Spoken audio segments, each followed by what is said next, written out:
ابھی حسنہ میں حضرت آپ نے یہ جو درمیان میں کالجز اور یونیورسٹیز کا تبصرہ کیا، یقیناً اس سے ہے بھی کہ وہ جو نوجوان طبقہ جو ایجوکیٹڈ تعلیم یافتہ طبقہ ہے، وہ حضرات کا واقعی یہی کہنا ہے کہ جب علماء کرام آپس میں ایک دوسرے کے دست و گریبان رہیں گے تو ان سے ہمارا کیا فائدہ ہونے والا ہے، اور اس وجہ سے یہ حضرات جو انگریزی زبان میں تھوڑی ید طولہ رکھتے ہیں ان حضرات سے نہ صرف متاثر ہوتے ہیں بلکہ ان کے اعتقادات، ان کے نظریات، ان کے معاملات کو بھی اپنا رہے ہیں۔ ایسے میں پھر ہم جیسے طلباء یا پھر جو ساکنین علماء کرام ہیں ان کی کیا ذمہ داری بن جاتی ہے، جو بالخصوص مساجد کے امام حضرات ہیں یا مؤذنین حضرات ہیں، ان کا اس میں کیا کردار ہونا چاہیے ایسے نوجوان طبقے کو بچانے کے لیے؟ یا اس کے لیے ایسا ہونا چاہیے کہ جیسے ماشاء اللہ آپ جیسے قابل علماء ایسے بہت سارے علماء ہیں، ان کو چاہیے کہ عوام سے دوستانہ تعلق رکھیں۔ کالج کے جو ساتھی ہوتے ہیں اور جو آس پاس کے رہنے والے ہوتے ہیں، پڑوسی ہوتے ہیں، ان کے ساتھ اچھے تعلقات رکھیں۔ کبھی کافی شاپ پہ لے جائے، ان کو ایک کافی پلا دیں، کسی جگہ پہ چائے پلانے کے لیے لے جائے، اور اس دوران رفتہ رفتہ ہماری باتوں کو پیش کرنا، یہ بہت بڑا کام ہو جائے گا۔ تو اس طرح اگر ہم فرینڈلی سرکل بنا کر بہت پولائٹلی ایک فرینڈلی لیول پہ اگر سمجھائیں گے نا تو وہ بات کو بھی سمجھے گا۔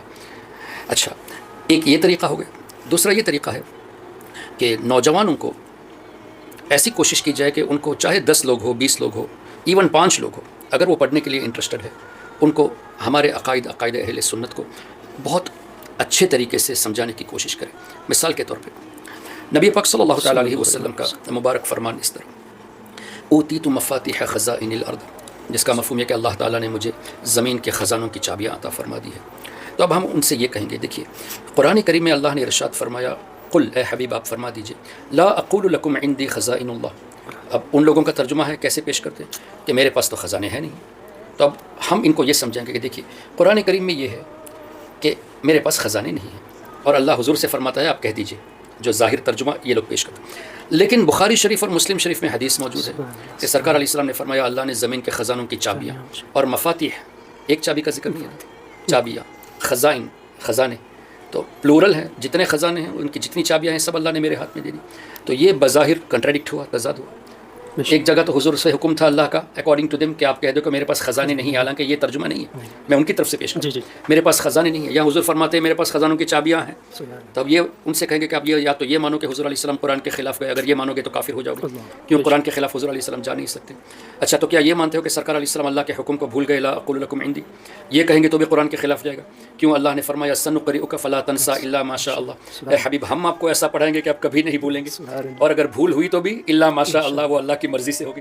تو حضور علیہ السلام کا بھولنا اپنی طرف سے نہیں، اللہ تعالیٰ کی منشا سے ہوتا ہے۔ کیوں حضور علیہ السلام نے اس طرح ارشاد فرمایا، میں بھولتا نہیں، مجھے بھول دی جاتی ہے اللہ کی طرف سے، تاکہ میرے بھولنے سے ایک سنت قائم ہو جائے۔ تو ہمارے آقا کا بھولنا بھی اللہ کی مرضی سے، اور اس میں حکمت ہے کہ ایک سنت قائم ہو جائے۔ تو اب ہم ان سے پوچھیں کہ حضور بھول بھی نہیں سکتے، حضور علیہ السلام اللہ کے حکم کے خلاف جا بھی نہیں سکتے، تو اب اس آیت کا مطلب کیا ہوگا، اس حدیث کا مطلب کیا ہوگا؟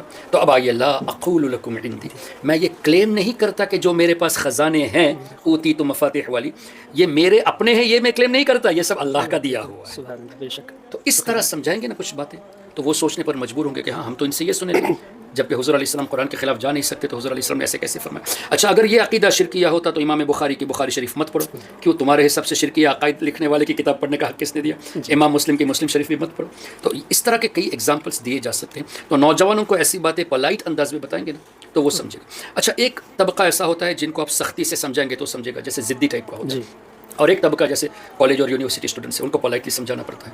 تو ان کے لیے اس طرح کے طریقے جو ہے نا ہم اختیار کر کے سمجھائیں گے تو الحمدللہ میں نے یہ چیز دیکھی ہے۔ خیر میں تو بہت چھوٹا ہوں، لیکن کئی جگہوں پہ میرے بیانات ہوئے ہیں، اور میں نے پی پی ٹی پریزنٹیشنس دکھا کہ اس طرح کی باتیں وضاحت کے ساتھ بتائی بھی ہے۔ کئی لوگ جو مطلب انٹلیکچوئلس تھے انہوں نے یہ تاثرات پیش کیے کہ ہم کو یہ حقیقت کا پہلے اس کا علم نہیں تھا، کہ اب ہماری آنکھیں کھلی کہ حقیقت یہ ہے۔ تو سمجھانے کا ایک طریقہ جو ہے نا یہ بہت ضروری ہے۔ اور دیکھیے حدیث پاک کی روشنی میں کلم الناس علی قدر عقولہم، لوگوں کی عقل کے حساب سے ہمیں گفتگو کرنی چاہیے۔ ہماری آڈینس اگر 200 ہے یا 100 ہے یا 50 بھی ہے تو ان 50 لوگوں کا ذہن سمجھنا یہ ہمارے لیے سب سے پہلے ضروری ہے۔ ہم فصیح و بلیغ تقریر کر لیں گے، ہائی اردو، ہائی انگلش یا ہائی عربک میں اگر کوئی بیان کر لے اور سامنے والا سمجھے نہیں تو بیان سے فائدہ کیا ہو؟ اب 2 گھنٹے فصیح تقریر کر لے، سامنے والے کے سمجھ میں آیا نہیں، اس سے بہتر یہ نہیں کہ آپ 15 منٹ تقریر کرے، ایسی کرے کہ ان کے ذہن میں بات بٹھ جائے، یعنی بات رہ جائے اور وہ کچھ حاصل کر کے جائے، یہ ہے فائدہ۔ تو ہم فائدے کو ہمیں دیکھنا چاہیے، نہ کہ ہماری صلاحیت کے اظہار کو دیکھنا چاہیے۔